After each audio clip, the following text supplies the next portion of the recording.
Tapos din sa setup, medyo natagal lang kasi nag-adjust pa gusto kasi talagang square na square siya eh. So nailagay na rin yung pinaka rain fly. Tapos yan, may tubong tayo dito ng konti. Ito ibang pole yan ha, galing yan dun sa tarp ko kay Chua. Tapos ito nilagyan din natin ng extra awning. Nilagyan ko lang dito ng ito, galing sa Lazada yan. Okay guys, I also want to share you umaya na. I also want to share you what I did. So after careful thinking,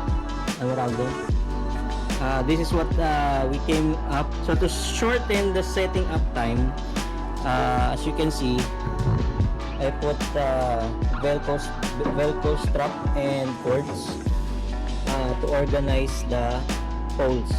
Okay, so we have here this one is the curved bridge pole. This one is the extra 2 poles for the awning. This is the straight poles, straight ridge pole, and then these are the long and short leg trigger poles.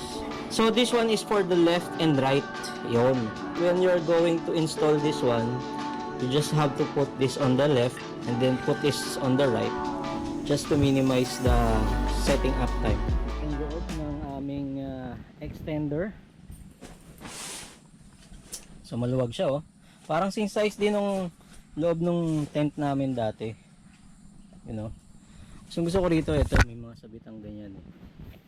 You know. Sabitan ng wire na ganun. O ba dito. So ang problema lang dito, hindi mo masasara yung mga bintana from the inside. So kailangan mo lumabas. Paano kung biglang bumuhos ang ulan? Siyempre kailangan mo lumabas. Diba? Para isara yung bintana. Mababasa ka ngayon. Puntahan lang natin ulit yung aming Darche Xtender 25. Yun no. Pwede. Thank you Lord for this blessing.